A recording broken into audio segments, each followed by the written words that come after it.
بسم الله الرحمن الرحيم. عن زيد بن وهب قال سمعت حذيفة رضي الله تعالى عنه وعنهم يقول إن الفتنة وكلت بثلاثة: بالحاد النحرير الذي لا يرتفع إليه شيء إلا قمعه بالسيف، وبالخطيب الذي يدعو إليها، وبالسيد فأما هذان فتبطحهما لوجوههما، وأما السيد فتبحثه حتى تبلو ما عنده. رواہ ابو نعیم فی الحلیۃ باسناد صحیح۔ زید بن وہب فرماتے ہیں کہ میں نے حضرت حذیفہ بن الیمان رضی اللہ تعالیٰ عنہ سے سنا۔ حضرت حذیفہ یہ وہ صحابی ہیں جو نبی کریم صلی اللہ علیہ وسلم کے رازدان اور رازدار شمار ہوتے ہیں۔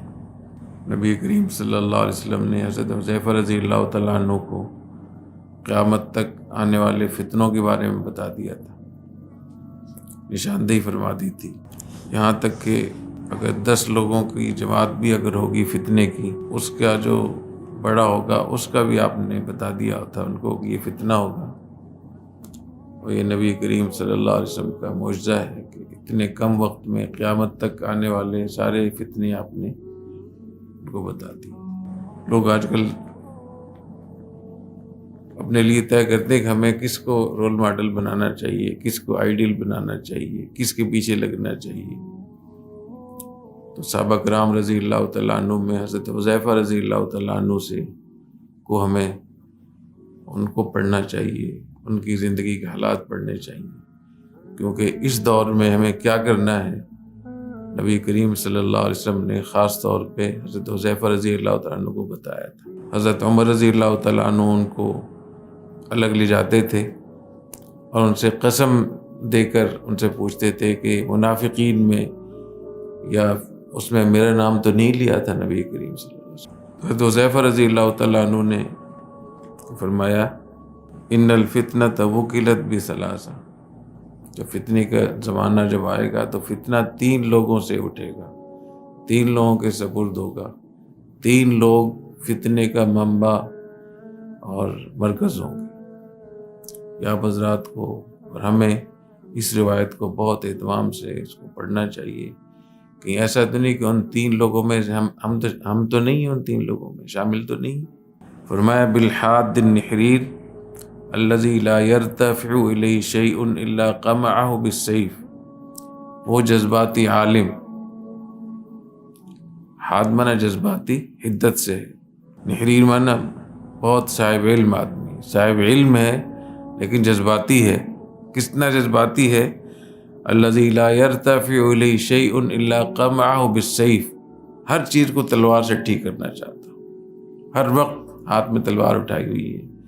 یہ ایسا شخص بھی فتنے کے دور میں فتنے کا چشمہ اور مرکز ہوگا، منبع ہوگا۔ ابھی جس انداز کی جذباتیت ہے ہمارے ہاں دینی طبقے میں، مذہبی طبقے میں، ہر کام میں حدت، تیزی، جذباتیت، اشتعال، فتوے بازی، ایک دوسرے کے خلاف بولنا، فوراً کسی کو منافق کہہ دینا، مرتد کہہ دینا، واجب القتل قرار دینا۔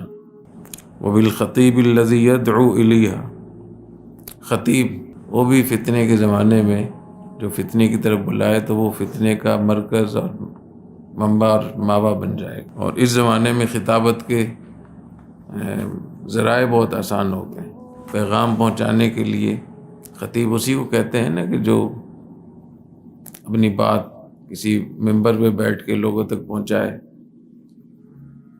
تو اس زمانے میں جس کو خطیب کہتے تھے کتنے لوگوں کو پہنچا سکتا تھا ایک آدمی؟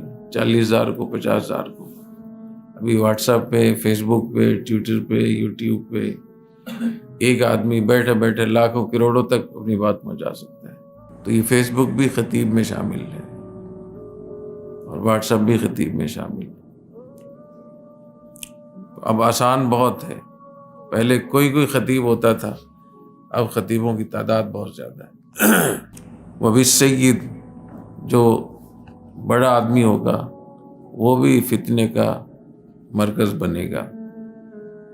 بعض روایات میں السید المذکور آتا ہے، وہ آدمی جو سردار ہو، بڑا ہو اور اس کا چرچا ہو، لوگوں میں اس کا چرچا ہو، لوگ اس کا۔ تو آج کل تو لوگ کوشش کرتے ہیں کہ زیادہ سے زیادہ ہمارا نام آئے، زیادہ ہمارا چرچا ہو. یہ پسندیدہ نہیں ہے فتنے کے زمانے میں. یہ خواہش کہ میں بہت بڑا بن جاؤں، دنیا میرا نام لے، یہ بذات خود فتنہ ہے بہت بڑا.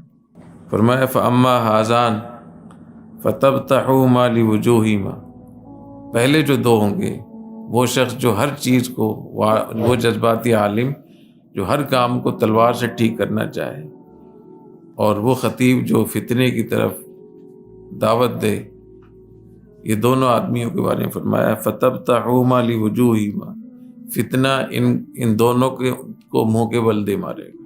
وَأَمَّا السَّيِّد، اور بڑا آدمی، لیڈر جس کا چرچا ہو، فَتَبْحَثُوا حَتَّى تَبْلُوا مَا عِندَهُ، فتنے کے زمانے میں فتنہ اس کو بھی ڈھونڈ لے گا، اس کو بھی آزمائش میں مبتلا کر دے گا. تو ان تین چیزوں کا ذہن میں رہے.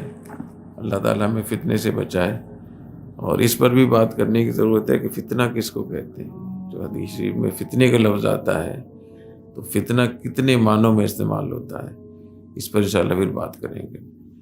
سبحانک اللہم و بحمدک، اشہد ان لا الہ الا انت، استغفرک و اتوب الیک.